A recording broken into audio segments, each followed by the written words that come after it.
दोस्तों स्वागत है आपका हमारे चैनल पर। दोस्तों ये वीडियो है इंडिया चाइना डिस्प्यूट के ऊपर।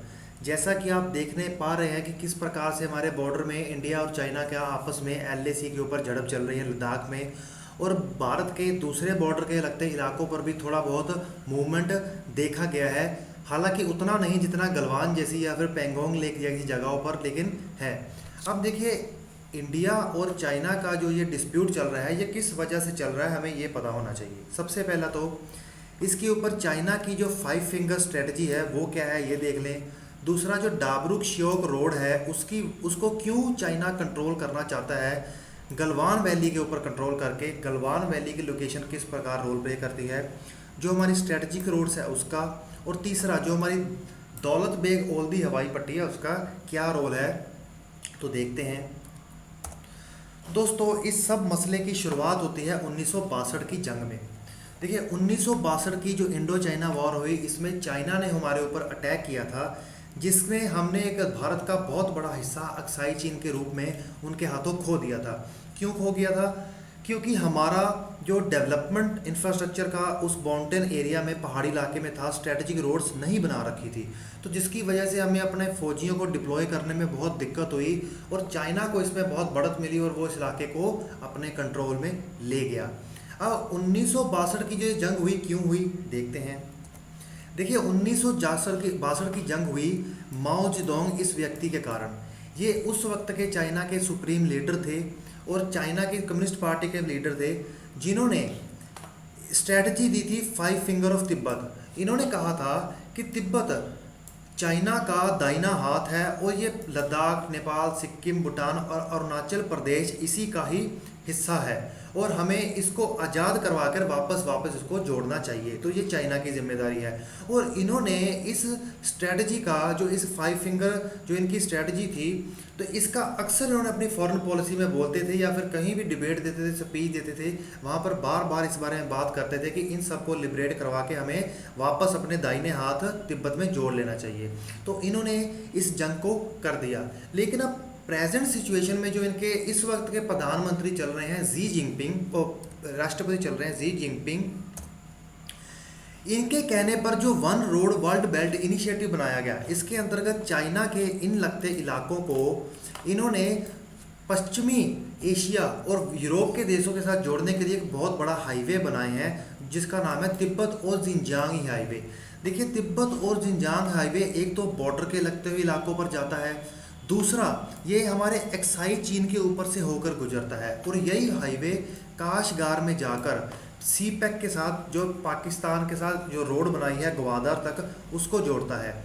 तो ये दोनों के दोनों जो रोड बनी हुई हैं, ये दोनों ही गलत जगह पे होकर गुजरती हैं। एक तो पीओके के ऊपर, दूसरा अक्साई चीन के ऊपर, जो हमारे ही छीने हुए हिस्से हैं। अब इन सब चीज़ों से लड़ने के लिए इंडिया ने अपना इंफ्रास्ट्रक्चर बहुत तेज़ी से तैयार किया और इसी से चीन डर गया है। अब इंडिया की इसको लेकर अप्रोच क्या थी देखते हैं। देखिए, 1962 की जंग की बात करेंगे।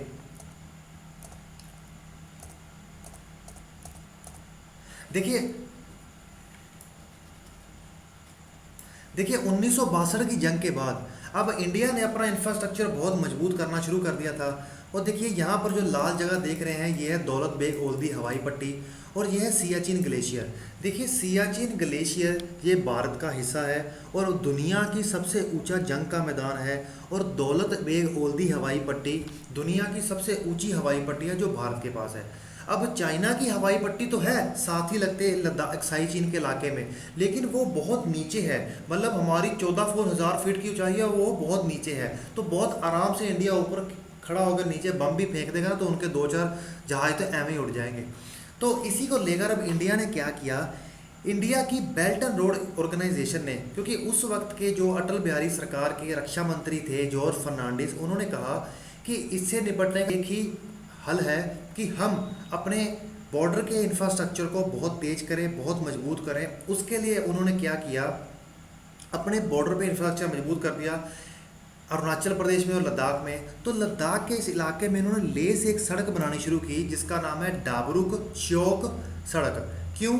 क्योंकि देखिए, ये डाबरूक सड़क डाबरूक से शुरू होकर श्योक नदी के ऊपर से होते हुए दौलत बेग ओल्दी तक जाती है, और देखिए गलवान क्लैश पॉइंट के ऊपर तो ये बिल्कुल बॉर्डर के साथ ही लगती है मित्रों।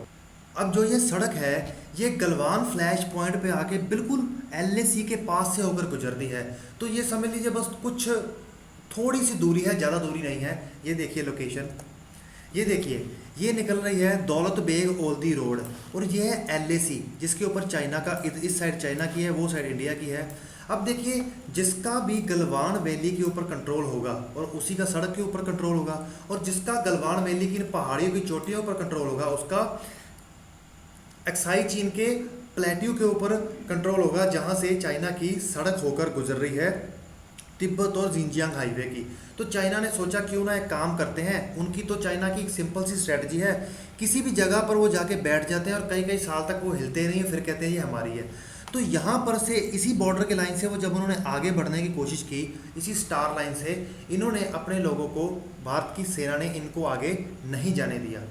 तो इसके बाद यहाँ पे बहुत क्लैश हुआ, बहुत प्रॉब्लम हुई, तो यही वो सड़क थी। अब दूसरी तरफ दौलत बेग ओल्दी हवाई पट्टी किस तरह से सरदर्द बना है ये भी देख लेते हैं। देखिए दौलत बेग हवाई पट्टी 14,000 की ऊंचाई पर है, और ये किस प्रकार से सिरदर्द बनी हुई है।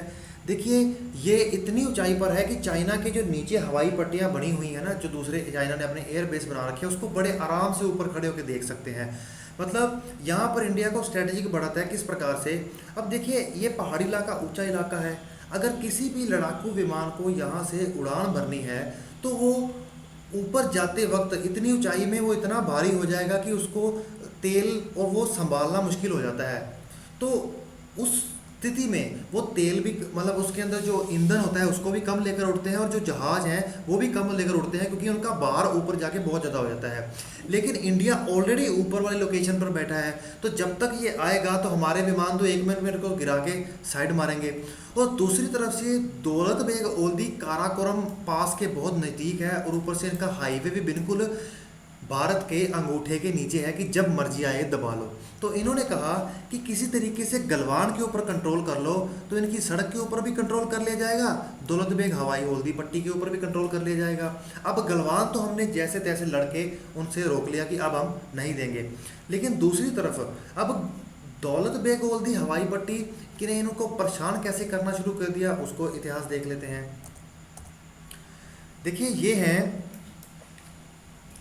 इंडियन एयरफोर्स के चीफ मार्शल, इनका नाम है प्रणब कुमार। देखिए 2008 में जो इतने सालों से बंद पड़ी हवाई पट्टी जो 1962 की जंग में इस्तेमाल की गई थी, इन्होंने दोबारा शुरुआत की। किस प्रकार, इन्होंने किसी को भी बताए बिना चुपचाप से वहाँ पे AN-32 ट्रांसपोर्टर विमान उतार दिया, जिसमें सैनिक कुछ दवाइयाँ, कुछ हथियार थे।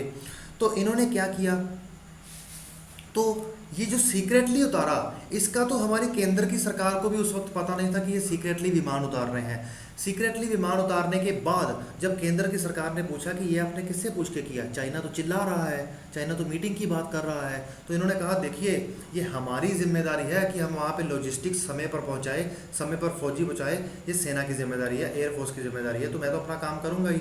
तो ये कहकर इन्होंने अपना जो चुपचाप दिमाग लगाकर काम किया था, इससे केंद्र को तो चुप करवा दिया।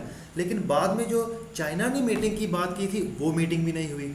तो 2013 में एक और काम हुआ, वहाँ पर ये जो आपको भारी भरकम विमान दिख रहा है जिसका नाम है C-130 हरक्यूलिस, इसको जंग के मैदान में उतार दिया गया और दौलत बेग हवाई पट्टी के ऊपर।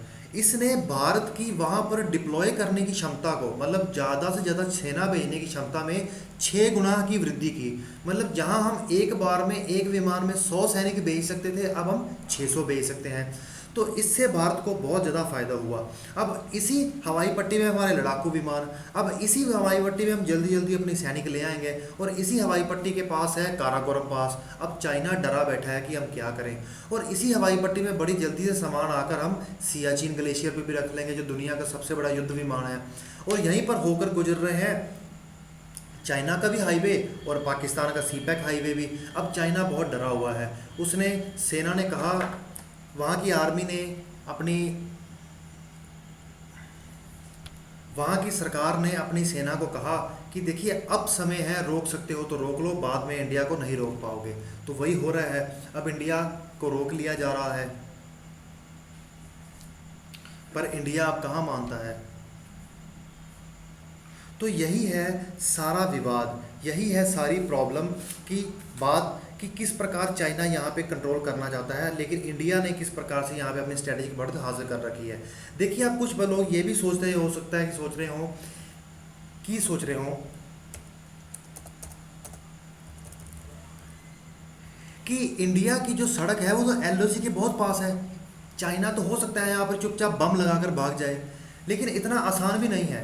इंडिया इसके अलावा एक अल्टरनेटिव रूट तैयार कर रहा है यहाँ से, ठीक है दोस्तों, एक और सड़क तैयार कर रहा है जिसको अभी बहुत साल लगेंगे। ये भी बॉर्डर और ऑर्गेनाइजेशन ही कर रहा है, जो बहुत जल्दी तैयार हो जाएगा और इसका अल्टरनेटिव के रूप में तैयार होकर खड़ा होगा। तो इस प्रकार से ये विवाद कुछ निकल कर आया है, उसका इतिहास क्या है और क्या है। तो दोस्तों मिलते हैं नेक्स्ट वीडियोस में। चैनल को शेयर करना, वीडियो को शेयर करना और चैनल को सब्सक्राइब करना मत भूलिएगा।